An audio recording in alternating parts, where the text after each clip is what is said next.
साधन नमस्ते। साधन नमस्ते आचार्य। मंत्र पाठ। ओम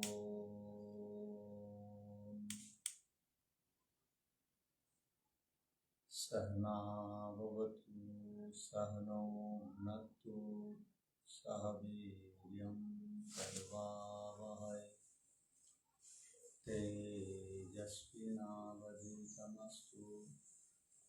मा विद्विषावहै। ओम शांति शांति शांति।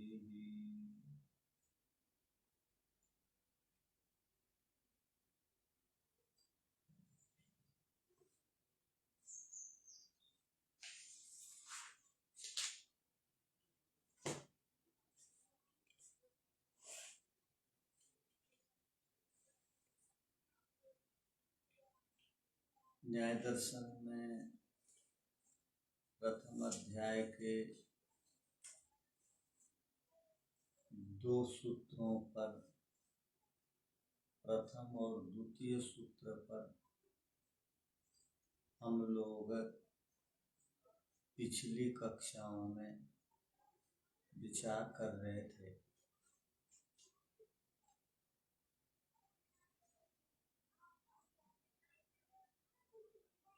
सबसे अंतिम में द्वितीय सूत्र के व्याख्यान के अंतिम में देखिए, इति द्वाभ्याम सूत्राभ्याम विषय प्रयोजन संबंध प्रकरण। विषय प्रयोजन संबंधित प्रकरण के विषय में बताया गया। 2 सूत्रों के द्वारा। तो जो प्रथम सूत्र है वो अपने आप में महत्वपूर्ण है इस दृष्टि से कि वह संपूर्ण न्याय दर्शन में आए 16 पदार्थों के नामों का कथन करता है।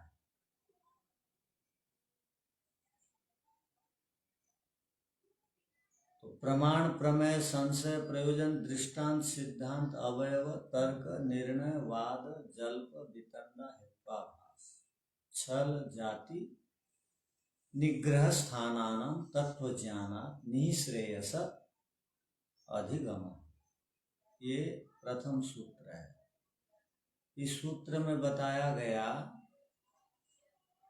कि निःश्रेयस अर्थात मुक्ति प्राप्ति में ये 16 शब्द या पदार्थ सहयोगी बनते हैं, साधन बनते हैं। केवल इन्हीं के तत्व ज्ञान से मुक्ति नहीं मिल जाती है। तत्व ज्ञानात् निःश्रेयस अधिगम कहा गया है। सूत्र को ध्यान से देखिए कि तत्व ज्ञानात् निःश्रेयस अधिगम। अधिगम माने प्राप्त होना। इन 16 पदार्थों के ज्ञान से निःश्रेयस की प्राप्ति होती है, ये कहा गया। किंतु कोई बोलेगा इन 16 पदार्थों को जान करके तत्व ज्ञान हो जाएगा, ये असंभव है। यहाँ जो तत्व ज्ञान के विषय में कहा गया है वो तत्व ज्ञान है प्रमेयों को जानना। प्रमेयों को जानने से तत्व ज्ञान होता है। प्रमेयों को जनाने में प्रमाण आदि सहयोगी बनते हैं। जैसे बहुत सारे लोग बोलते हैं परोपकार से मुक्ति मिलेगी, यज्ञ करने से मुक्ति मिल जाएगी, जो बोलते हैं मोटी भाषा में। किंतु यज्ञ और परोपकार करके आज तक किसी ने मुक्ति को नहीं पाया। मुक्ति की प्राप्ति में यज्ञ परोपकार आदि सहायक हैं। मुक्ति को प्राप्त करने के लिए यम नियम का पालन करना पड़ेगा। वैसे ही तत्व ज्ञान की प्राप्ति में ये 16 पदार्थ सहायक हैं, किंतु तत्व ज्ञान मिलता है प्रमेयों को जानने से। आत्मा, इंद्रिय, अर्थ, बुद्धि, मन, प्रवृत्ति, ये 12 जो प्रमेय हैं, इनको बिना जाने तत्व ज्ञान नहीं होगा।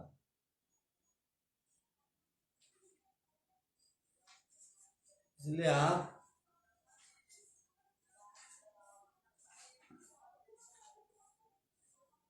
देखेंगे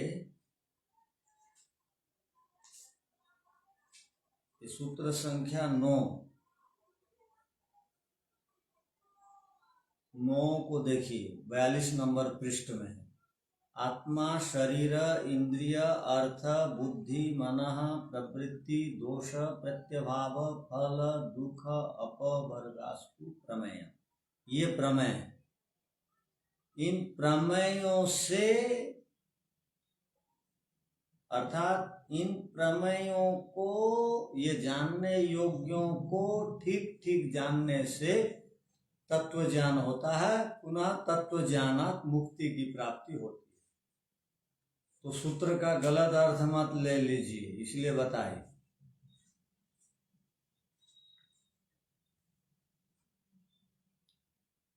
अब इस सूत्र में देखिए,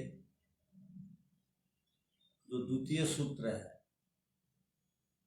दुख, जन्म, प्रवृत्ति, दोष, मिथ्या ज्ञानानाम उत्तरोत्तर अपाये तद अनंतर अपायात अपवर्ग।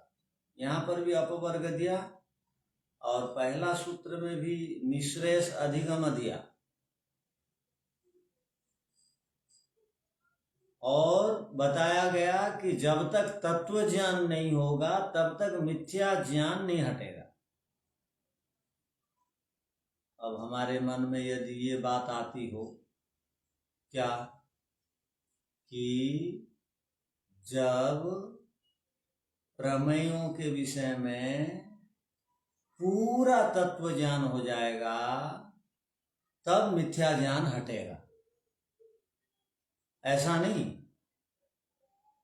जितनी मात्रा में प्रमेयों के विषय में तत्व ज्ञान होगा उतनी मात्रा में मिथ्या ज्ञान हटेगा। क्या बोला?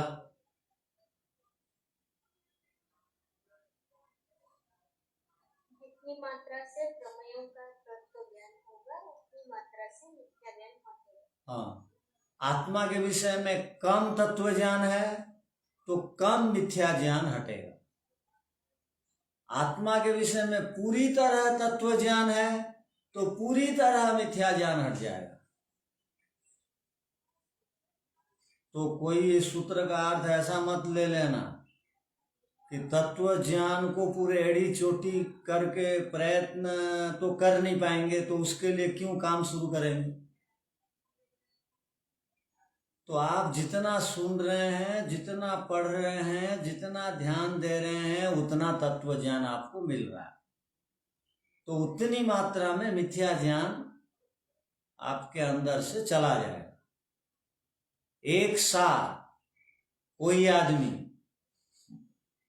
ऋषि नहीं बन जाता है। ऋषि बनने के लिए पहले चोटें खानी पड़ती हैं। तो एक ने कहा इस जन्म में तो उसने चोट नहीं खाई, बचपन से ही तो वो गुरुकुल में पढ़ूंगा बोल रहा है, शास्त्रों को कंठस्थ कर ले रहा है, विषय वासना के प्रति उसकी इच्छा नहीं हो रही है। क्या बात है, इस जन्म में तो पढ़ा लिखा नहीं। तो पिछले जन्म के उसके, जिसके 90% पिछले जन्म में पुण्य रहेंगे, 10% पाप रहेगा, वो घर में जितनी सुविधाओं को देने पर भी लात मारेगा और गुरुकुल जाऊंगा बोलेगा, गुरुकुल से और भागेगा नहीं, शास्त्रों को पढ़ूंगा बोलेगा, रात दिन तप करेगा, और उसको घर की सुविधाएं अच्छी नहीं लगेंगी, उसको वेदों के विद्वान अच्छे लगेंगे। वो भले टूटे फूटे खाट में क्यों ना सोते हो, वहीं और रहूंगा बोलेगा, और यहाँ सोने की थाली में भोजन देने से भी नहीं रहेगा। कौन? हम और आप? आत्मा नहीं, कौन? जो पिछले जन्म में 90% पुण्य कमाया है, 10% जिसका पाप बचा है, वो।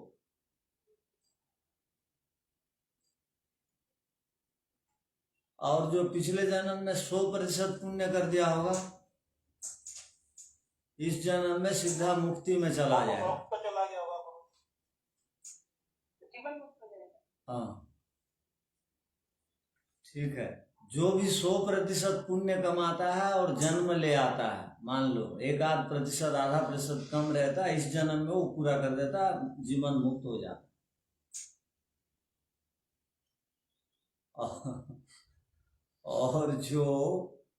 और जो 70% पुण्य कमाएगा पिछले जन्म में, 30% पाप है।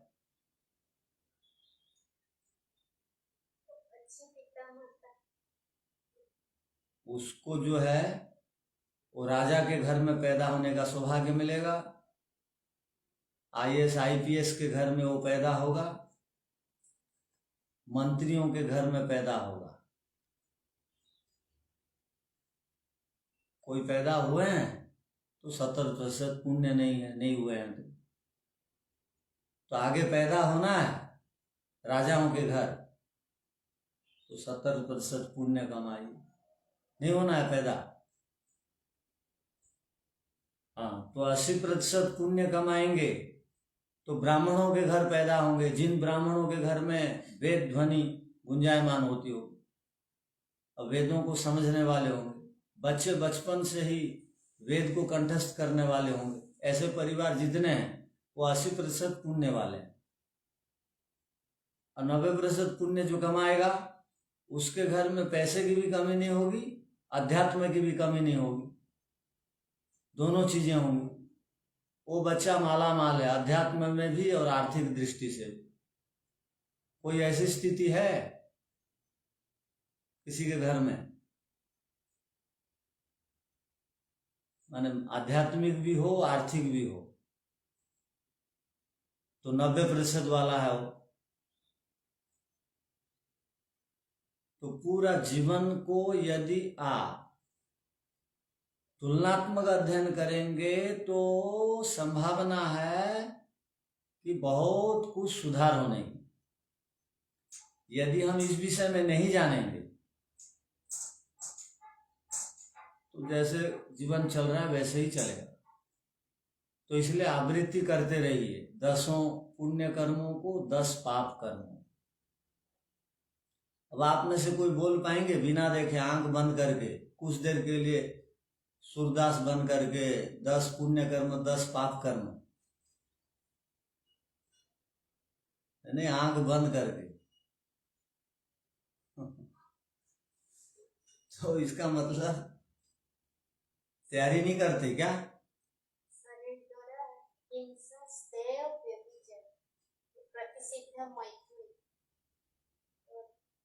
वाणी द्वारा अनुरोध परोस सूचना असंबद्ध, और मन द्वारा द्रोह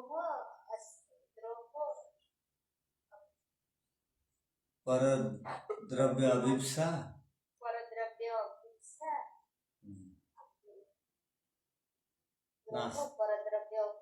नास्तिक,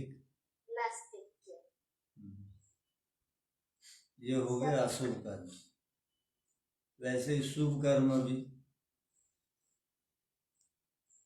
तो आप यदि याद कर लेंगे ना तो व्यवहार काल में वो आवृत्ति होगी। आवृत्ति होगी ना तो वो कर्म करते समय अब भय लगेगा, नहीं करेंगे, और भय लगेगा नहीं करेंगे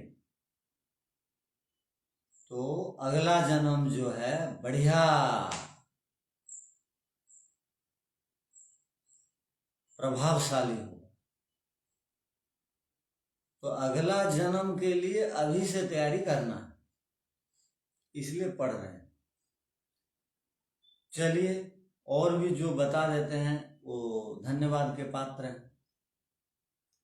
आचार्य जी, नमस्ते जी। ये जो शुभ कर्म है, ये शरीर के द्वारा जो हम लोग करते हैं, वो दान देना, और व्यक्तियों का सेवा करना, परित्राण और परिचरण, परित्राण और परिचरण, ठीक है। और वाणी के द्वारा सत्य बोलना, उपकार बातें बोलना, हित करना सबका, प्रीतिकर या मधुर बोलना। आप जो शब्द है वो बोलिए।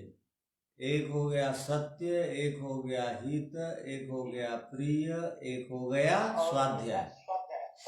हाँ, सशब्द याद करें। जी जी। और मन से दया, अस्पृहा, श्रद्धा। बस ऐसा होना चाहिए। तो देखिए, याद हो जाने से लाभ होगा कि ये कर्म मैं करता हूँ, शुभ भी कर सकता हूँ, अशुभ भी कर सकता हूँ। क्यों? क्योंकि मैं बिना कर्म किए रह नहीं सकता, तो कुछ ना कुछ करना पड़ेगा। अब जो भी करूंगा उसका फल मिलेगा भविष्य में, तो मुझे ही मिलना है। परिवार का कोई लोग साथ में भोगेंगे नहीं, जिनको हम प्रिय और अपना मान रहे हैं। सबका अपना अपना है ठेका, सबका अपना अपना है भोगने का दायित्व। तो मेरा यदि दूसरा कोई भोगने वाला है ही नहीं, मुझे ही भोगना है, और मैं इस जन्म में भोग रहा हूँ कष्ट, तो असह्य वेदना हो रही है, और गड़बड़ कर रहा हूँ तो कितनी वेदना सहनी पड़ेगी, इसलिए मुझे नहीं करना। तो ये इस प्रकार तुलनात्मक अध्ययन हमको करना होगा। ठीक है। आचार्य जी, एक जन का प्रश्न है, कितने हाथ, मुझे भी शर्मा जी ने हाथ खड़ा किया। क्या है बताइए। नमस्ते समझिए, मेरा एक छोटा सा प्रश्न है, मतलब शंका हो गई जब आपने कहा कि 70% यदि पुण्य कर्म किए होंगे तो राजा या मंत्री के घर जन्म लेगा। ठीक है। पर क्या ये नियम आज वर्तमान में भी यही लागू है? ईश्वर का नियम कभी तो बदलता नहीं। बिल्कुल ठीक है। हमें जानना चाहता हूँ, शंका उठ गई मुझे कि आज के टाइम में जो राजा मंत्री के पैदा होते हैं वो तो दुष्ट ही होते हैं 90%। तो क्या उनके पुण्य कर्म थे जो मंत्री या राजा के यहाँ पैदा हुए वो उद्दंड होते हैं? जो IAS के बच्चे या औरतें होती हैं वो भी उद्दंड होते हैं काफी। 10% ठीक होते हैं, 90% तो ऐसा अभी भी वैलिड है क्या? ये जान। तो किस दृष्टि से ये बात कही गई? कोई आदमी जन्म से यदि धनी घर में पैदा हो रहा है, सोने की चम्मच में खा रहा है, तो इसका पुण्य था। अब गड़बड़ हो गया तो हम क्या करें? वातावरण वैसा नहीं है अभी। पहले के राजा लोग ठीक वातावरण में रहते थे, तो उनके लड़के भी गुरुकुल में पढ़ते थे। अब वैसी सुविधाएं शायद हम नहीं दे पाए या राजा नहीं दे पाया, किंतु कोई यदि बड़े घर में जन्म लेता है, जन्म से धनी घर में सुविधाओं को प्राप्त होता है, तो उसके पीछे उसका पिछले जन्म का कर्म है। और यदि आप सावधान, 50% यदि पुण्य है, 50% पाप है, तो सामान्य शूद्र घर में पैदा हो, जहाँ आर्थिक असुविधा होगी, जहाँ आध्यात्मिक की कमी रहेगी, पढ़ाई लिखाई की व्यवस्था नहीं होगी, छप्पर के घर में रहेंगे, सामान्य घर में, तीनों समय भोजन के भी लाले पड़ेंगे, तो 50% वाले हैं क्या बहुत यहाँ? 50% पुण्य और 50% पाप वाले, या 50% भी पुण्य नहीं है? अच्छा, 50% पुण्य है आपका?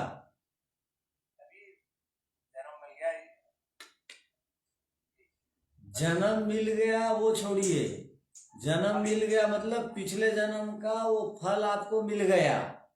अभी हम क्या कर रहे हैं आगे के लिए? अब तक के जीवन में 50% पुण्य हो गया है क्या? कल यदि कहीं जाना पड़े, बुलावा आ जाए, तो 50-50 बना हुआ है क्या? बोल रहा हूं। न्याय दर्शन पढ़ने से पहले तो लगता था बना हुआ है, अभी अभी 2 सूत्र पढ़ के लगता है तो बहुत सारे गड़बड़ कर दिया है। तो चलिए, नहीं बना है तो सावधान होके बनाइए। 50 से ऊपर चढ़िए, नीचे नहीं। 60 में आएंगे तो वैसे घर में पैदा होंगे, वैसे घर में आर्थिक दृष्टि से समृद्धि रहेगी।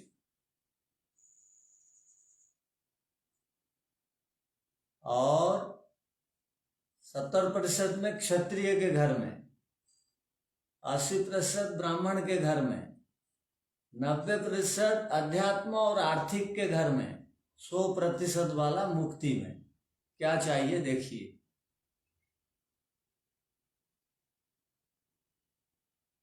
तो ये एक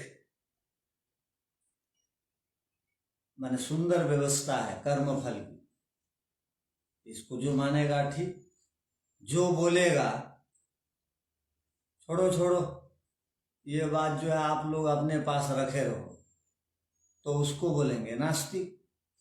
और नास्तिकता जो है मन का बड़ा पाप है। बड़ा पाप से बचने के लिए बोलने से पहले भी सोचना, कोई कुछ बोल रहा है तो छोड़ो छोड़ो, फालतू बात बोल भी देंगे ना आप, नास्तिक हो जाएंगे, पाप जुड़ जाएगा। ऐसे ही पुण्य कम है, इधर उधर बोल बोल करके पाप बढ़ाए जा रहे हैं, तो इसका मतलब भविष्य बहुत निर्मम है, भविष्य बहुत निर्मम है। तो उस भविष्य को उज्जवल बनाने का है। तो ये तो यहां तक बात हो गई। कोई बोलेगा, मान लीजिए हमको, हम लोग अब संसार को क्या पढ़े, हेय हातव्य, संसार और शरीर जो है हातव्य है, छोड़ने योग्य हम लोगों ने पढ़ा। तो कोई आपको ये बोल देगा, संसार को आप हेय हातव्य बोल रहे हो, छोड़ने योग्य बोल रहे हो, दुख बोल रहे हो, तो क्यों खा पी रहे हो, मर जाओ ना, आत्महत्या कर लो ना। संसार में रह रहे हो, संसार की सुविधा ले रहे हो, संसार को गाली दे रहे हो, तो वहां आप क्या करेंगे?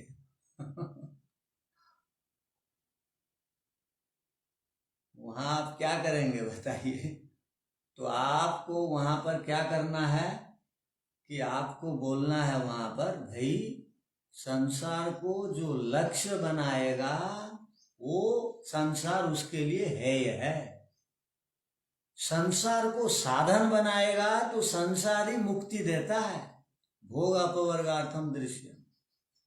संसार को साधन बनाने के लिए मना नहीं है शास्त्र में, संसार को साधन बनाइए और बिना आसक्त हुए भोग करिए, मना नहीं है।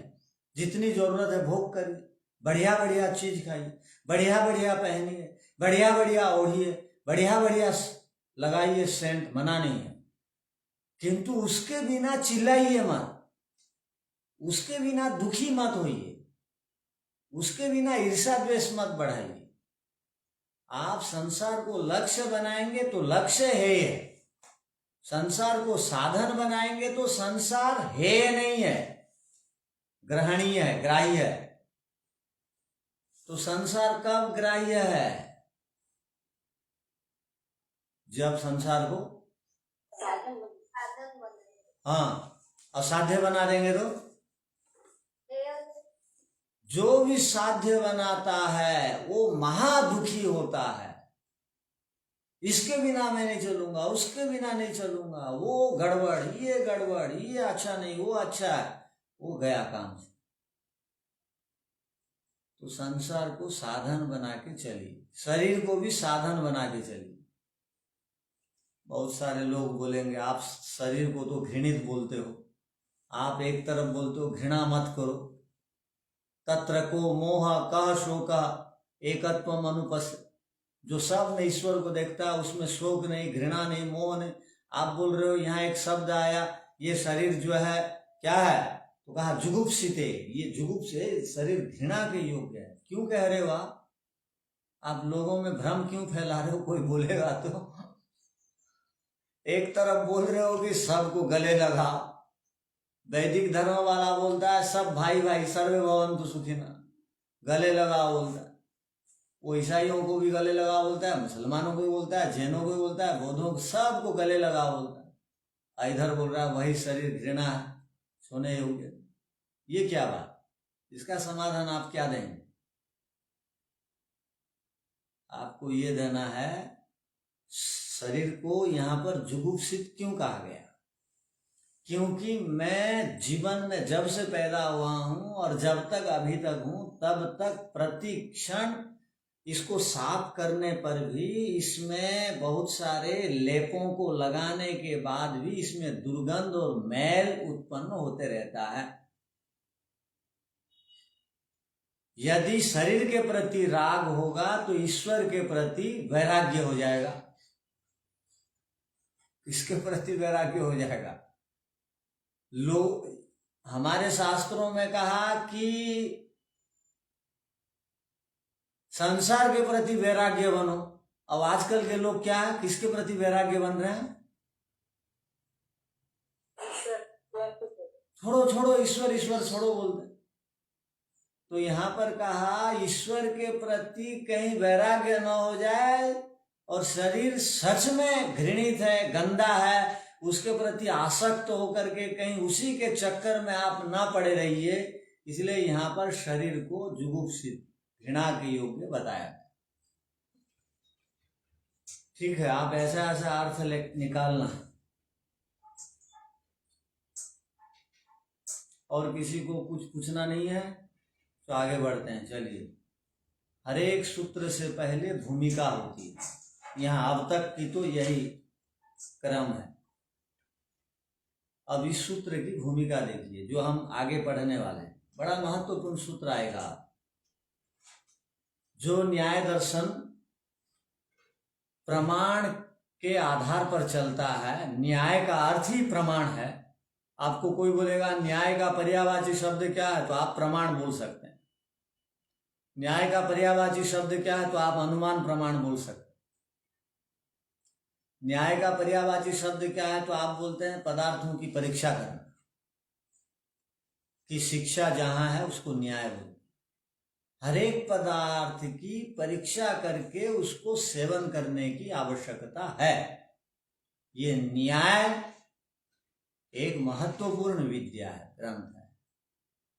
तो यहां प्रमाणों के विषय में पढ़ेंगे। प्रमाणों से पहले एक बात को महर्षि वात्स्यायन जी स्पष्ट कर देना चाहते हैं। वो क्या स्पष्ट कर देना चाहते हैं, अब हम देख रहे हैं। देखिए, त्रिविधा चास्य शास्त्रस्य प्रवृत्ति ही, बहुत बड़ी बात। आपको हर एक शब्द का अर्थ को समझना है। त्रिविधा च अस्य, चास्य को दो भाग में बांटेंगे तो च अस्य, त्रिविधा चास्य शास्त्रस्य प्रवृत्ति। ये जो न्याय शास्त्र है इसकी 3 प्रकार से प्रवृत्ति होती है। यह जो न्याय शास्त्र है इसकी प्रवृत्ति 3 प्रकार से होती है। प्रवृत्ति का अर्थ क्या है? प्रतिपादन करना। तो 3 प्रकार से यह शास्त्र विषयों को प्रतिपादन करता है। अब आप शास्त्र में प्रवेश करेंगे, शास्त्र का मूल विषय को आपने जाना पहले और दूसरे संख्यक सूत्रों से। अब शास्त्र में आप प्रवेश कर रहे हैं तो प्रवेश करने से पहले आपको क्या जानना जरूरी है वो बता रहे हैं। तो आप जब इस शास्त्र के अंदर प्रवेश करेंगे तो आपको ये 3 चीजें दिखाई देंगी शास्त्रों में। इस शास्त्र में हर एक शास्त्र का अपना अपना प्रतिपादन का एक विधान है, अर्थात अपनी अपनी शैली है।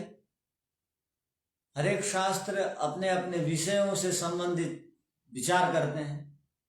तो ये शास्त्र जो है, ये न्याय शास्त्र की प्रवृत्ति अर्थात प्रतिपादन 3 प्रकार से विषयों को प्रतिपादन करता है, ये दर्शन शास्त्र।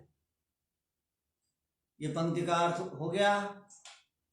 अब आगे वो 3 प्रकार की प्रवृत्ति क्या है, प्रतिपादन की विधि क्या है, तो आप बता रहे हैं। उद्देश्यो लक्षणम परीक्षा च इति चेति। इस प्रकार क्या क्या, ये जो प्रतिपादन 3 प्रकार के पदार्थों को अर्थात 3 प्रकार के विषयों से संबंधित प्रतिपादन है। तो वो 3 प्रकार के विषय क्या क्या हैं, तो यहां पर कहा पहला जो है ये शास्त्र उद्देश्य नहीं, यह नहीं है वहां। उद्देश्य माने प्रयोजन, लक्ष्य।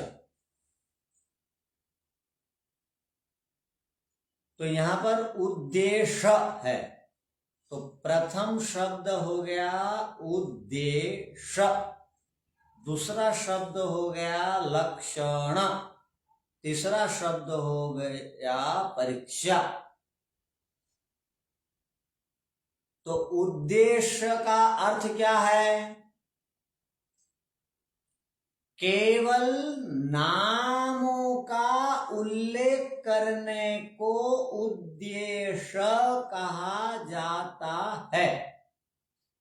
तो इस शास्त्र में पहले नामों का उल्लेख हुआ है। प्रथम सूत्र में नामों का उल्लेख है, प्रमाण, प्रमेय, संशय, प्रयोजन, सिद्धांत, अवयव, तर्क, ऐसे नामों का कथन किया है। हर एक नामों का कथन किया।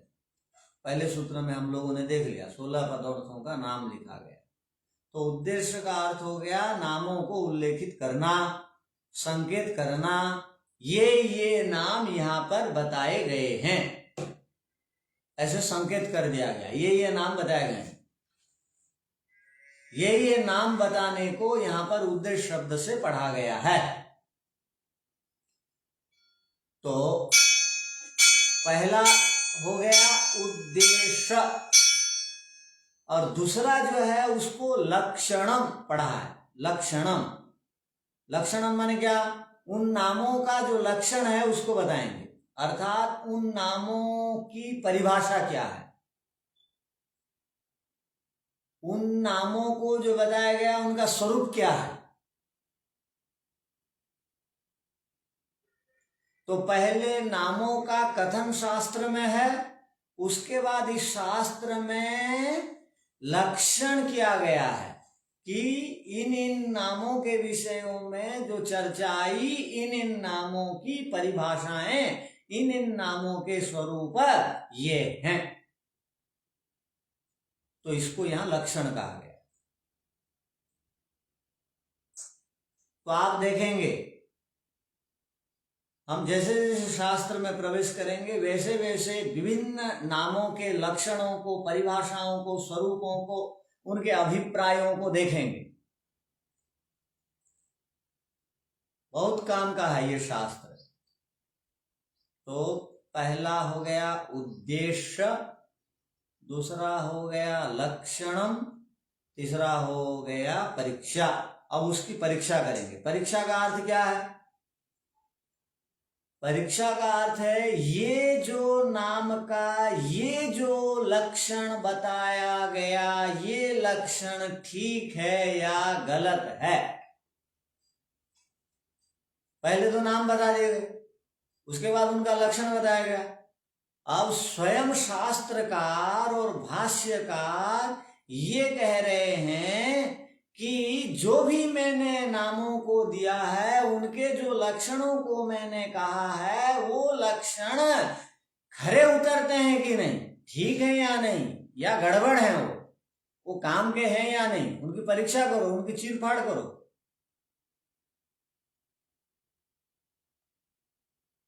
उनको बिल्कुल चीर फाड़ करके अंदर तक उसमें घुसो और निर्णय तब लेना।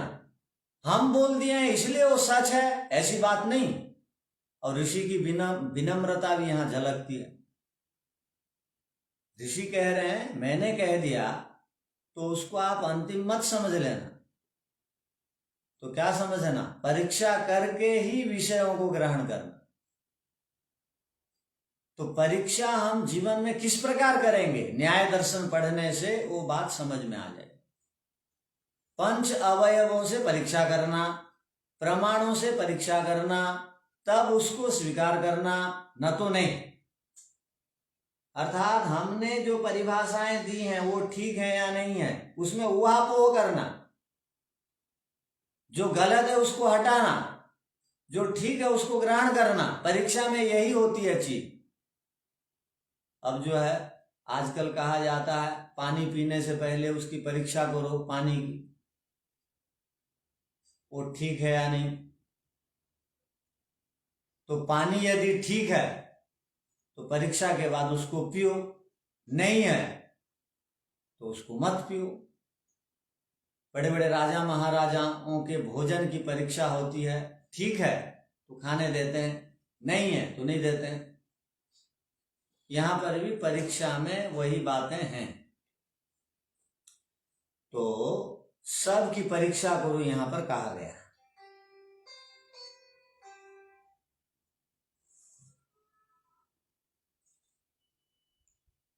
तो परीक्षा करने की बात यहां पर की गई।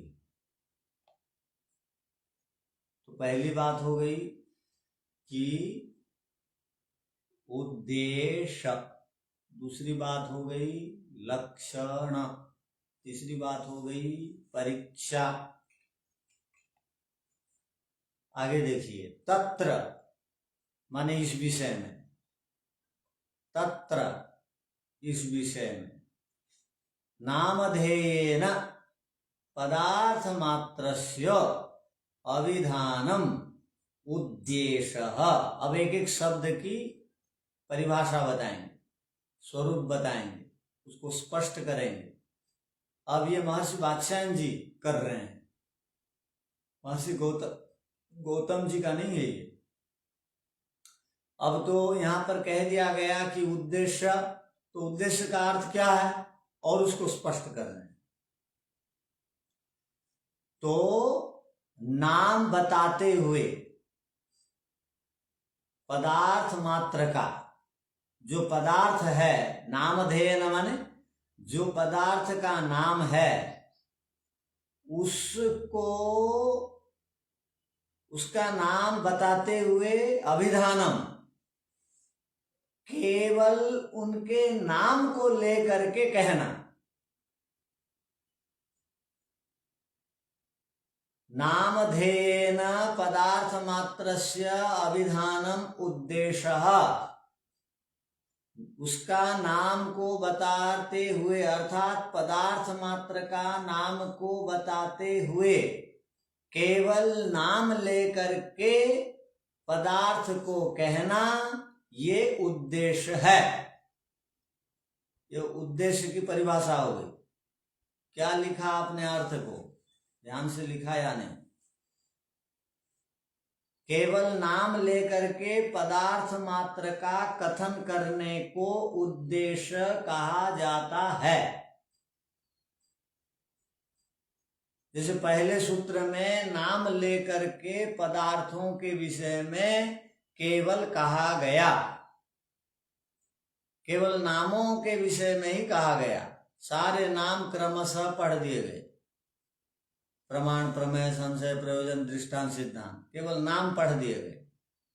तो नाम लेकर के केवल मात्र पदार्थ मात्र से अभिधानम, नामधेय न माने नाम लेकर के पदार्थ मात्र को अभिधेयम कहना, अभिधानम कहना, पदार्थ मात्र को कहना, बताना, उसको उद्देश्य कहते हैं। अब उद्देश्य की परिभाषा हो गई। अब आगे चलिए। तत्र उद्दिष्टस्य तत्ववच्छेदको धर्मो लक्षणम, जिसको उद्दिष्ट किया गया है। उद्दिष्ट माने जिसको नाम मात्र से नाम नाम कहा गया है। तत्र उद्दिष्टस्य का अर्थ बता रहा हूं, जिस पदार्थ का अभी नाम नाम कहा गया है। तत्व व्यवच्छेदको धर्म, तत्व व्यवच्छेदको धर्म लक्षणम, उसका जो व्यवच्छेदक धर्म है।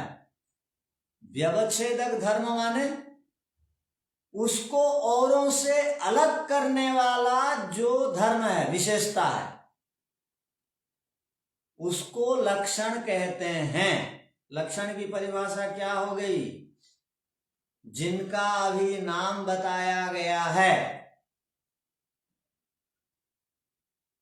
नाम नाम जिस विषय में कहा गया है, उसका जो व्यवच्छेदक धर्म है, अर्थात वह नाम की विशेषता अलग पदार्थों से हट करके है।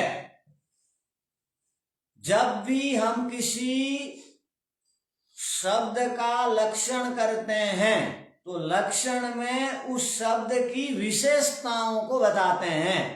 विशेषताओं को बताने से ध्यान रखना पड़ता है उस पदार्थ से इसका धर्म अलग है।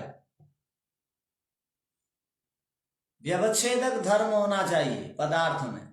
व्यवच्छेदक कहते हैं, व्यवच्छेदक कहते हैं सामान्य धर्म ना हो, विशेष धर्म हो, हट करके हो, औरों से अलग हो। ऐसे व्यवच्छेदक धर्म बताने को लक्षण कहा जाता है।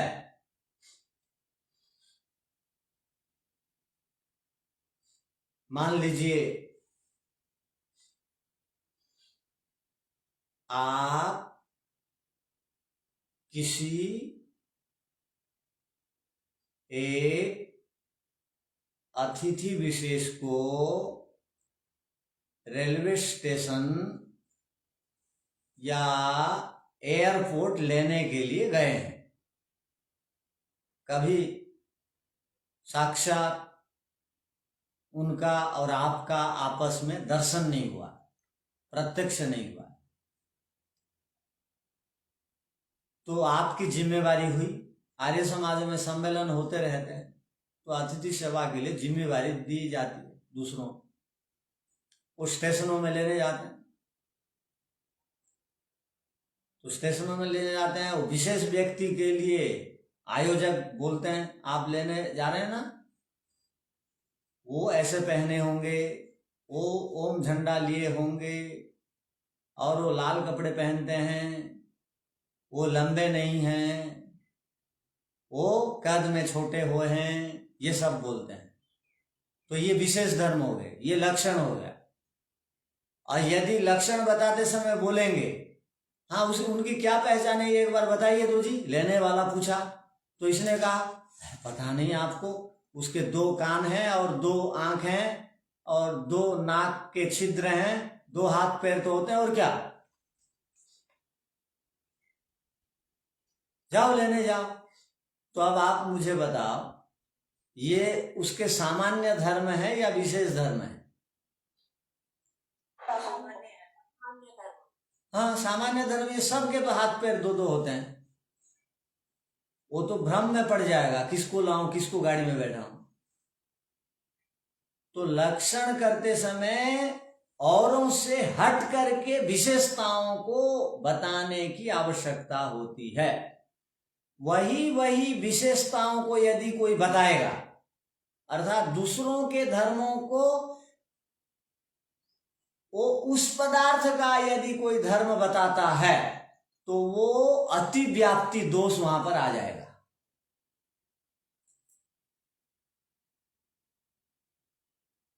क्या कहा? 2 हाथ हैं 2 पैर हैं बोल करके भेज दिए लेने के लिए। लेने जाने वाला भी प्रश्न नहीं किया, चला गया। अब वहां गया, देखा सबके तो दो दो हाथ हैं, दो दो पैर हैं, ये क्या मुझे बोलते हैं। तो दूसरों के धर्म को विशेष व्यक्ति में जोड़ करके बोल देना, ये अति व्याप्ति दोष है। और मान लो एक आदमी कद में छोटा नहीं है, लंबा है, और बोलने वालों को हमने बोल दिया, भाई आप जिसको लेने जा रहे हैं वो कद में छोटा है, आप जैसा लंबा नहीं है। पता लगा ओम झंडा पकड़ा हुआ है, लंबा है बहुत, तो वहां पर और एक दोष आ जाएगा, अव्याप्ति दोष। जो लक्षण नहीं है वो लक्षण बता करके बोलना, यह अव्याप्ति दोष। और दूसरों के धर्म को दूसरे में घटाना, यह अतिव्याप्ति दोष।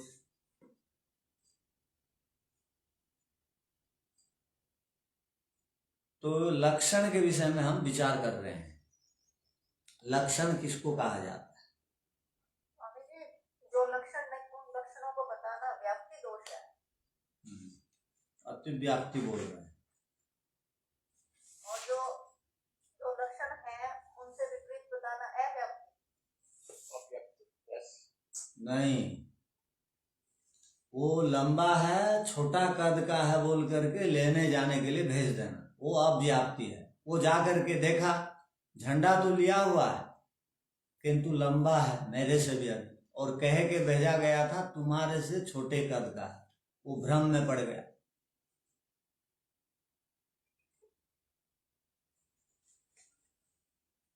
तो कहने का अभिप्राय है कि लक्षण किसे कहते हैं अब बताया गया। और परीक्षा देख लीजिए, केवल लक्षितस्य यथा लक्षणम उपपद्यते न वा इति प्रमाणेर अवधारणम परीक्षा। ये जो इन्होंने लक्षण अभी कहा, जैसा लक्षण है वो लक्षण उस शब्द में घट रहा है या नहीं, उस पदार्थ में घट रहा है नहीं। यथा लक्षण लक्षितस्य, जो पदार्थ को लक्षित किया गया और लक्षण बताया गया, यथा लक्षण उपपद्यते न वा इति, वो वहां पर उपपद्यते माने घट रहा है, वा या न नहीं, वो वहां घट रहा है या नहीं, वो लक्षण वहां संपन्न हो रहा है या नहीं, इसको प्रमाणों से अवधारणा, प्रमाणों से निश्चय करना, इसको कहते हैं परीक्षा। जो लक्षण शास्त्र में आए वो लक्षण उस पदार्थ में घट रहा है या नहीं, उसको प्रमाणों से परीक्षा करके निश्चय करने को, प्रमाणों से तोल करके निश्चय करने को परीक्षा कहते हैं।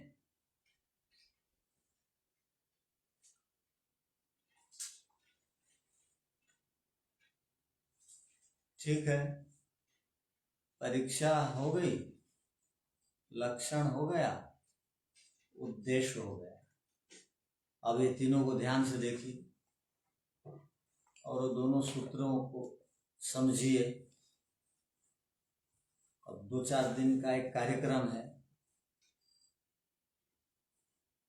तो शास्त्र में प्रवेश का विषय बता दिया गया, अब ये भी बता दिया गया। अब अगली कक्षा आपको जानकारी दी जाएगी होगी, तो तब तक आप संपूर्ण उस विषय को समझ जाइए और वो संस्कृत के सब याद कर लीजिए परिभाषाओं। ठीक है, परीक्षा का कोई दृष्टांत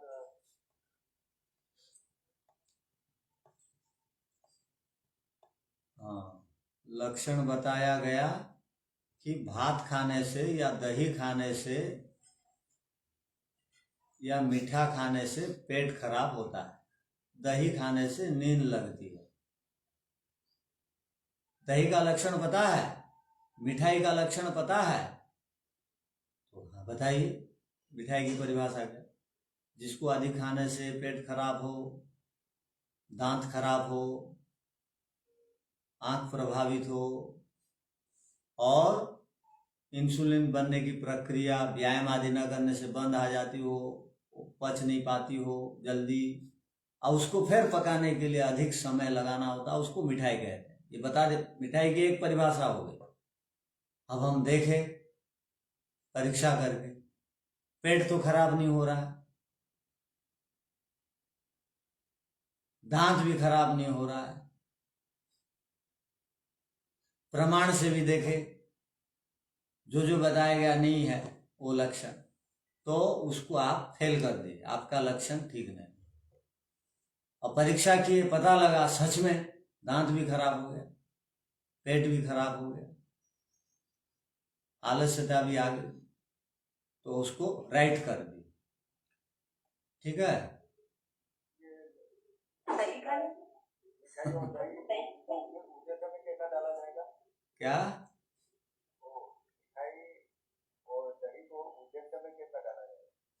मिठाई नाम उद्देश्य है, दही नाम उद्देश्य है, दही के ये लक्षण उसके परिभाषा हैं, और वो सच में वो लक्षण उसमें घट रहे हैं कि नहीं जानने के लिए पंच अवयव और प्रमाणों की सहायता लेना वो परीक्षा है।